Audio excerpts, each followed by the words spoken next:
Well, it is Marathon Monday, something tens of thousands of runners have been waiting and training for a long time. Should be a nice day to go for a run or a walk or however you may be trying to complete that 26.2 mile course. So the marathon will end in Boston, 129th marathon. So it's 26.2 miles. It starts in Hopkinton, Massachusetts. Guess who was the first one at the starting line this morning? It's Kayla Fish. Good morning, Kayla.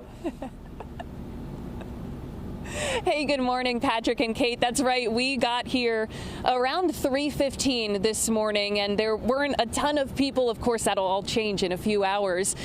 Throughout the morning here, we've seen police and more volunteers show up getting ready for the tens of thousands of runners and the spectators who will all be here to see the start of this iconic race. Now, for the last few weeks, I spoke to some impressive local athletes who qualified for this year's marathon, which is no easy feat, and their reasons for running. Check it out. I can go out there and I can run, and I can be proud of that. Sarah Kornbaum of North Attleboro is running her third Boston Marathon. She calls it our hometown race and makes a point to soak in the crowds every time she runs it.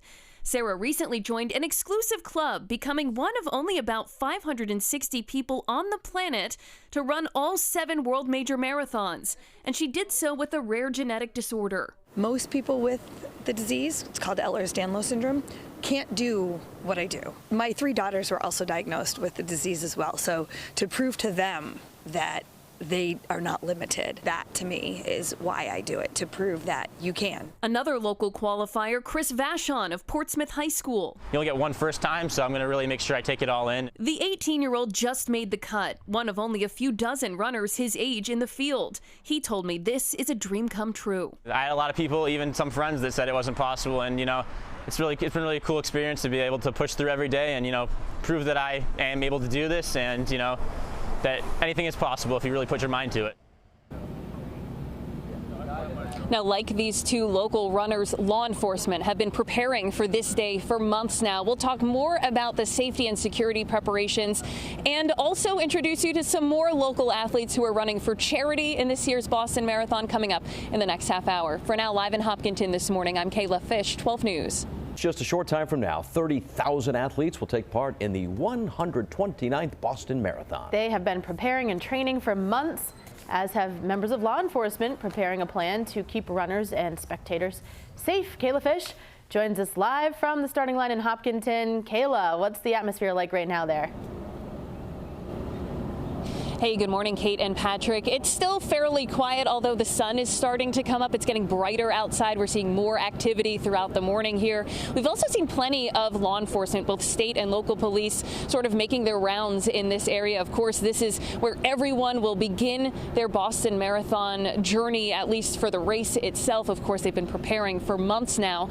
Now, the FBI and other law enforcement gave an update on their safety and security efforts on Friday, saying that while there's no specific credible threats that they're aware of for this year's race, they're certainly keeping that multi-layered safety approach to make sure that all of the runners and the spectators are safe, and they're urging anyone who might notice something off to report it to law enforcement. Local, state, and federal law enforcement working together to keep the marathon safe and secure. That includes Rhode Island State Police. Their K-9 unit and SWAT teams help protect the course. But those troopers aren't the only ones here. Darnell Sherrill and Daniel Fanous with the state police are carrying on a tradition, running for the charity Cops for Kids with Cancer. Just seeing those families and how it's helped them manage and deal with some of the shortcomings that they have to deal with. The things that these families are going through, we're doing the easy part. They're going through a lot more difficulties, and we're just happy to be able to assist in whatever way we can. Another local running for charity is Keegan Riley, supporting Dana-Farber Cancer Institute, specifically through Team Christine, a charity focused on pancreatic cancer research. It's a cause close to Keegan. His grandmother is fighting the illness. The battle that these people who are diagnosed with these diseases fight every day is insurmountable, and they seem to do it. And I know my own grandma has such a can-do attitude and has never complained once. So, when you're running up a hill and it's getting hard, it's easy to push through.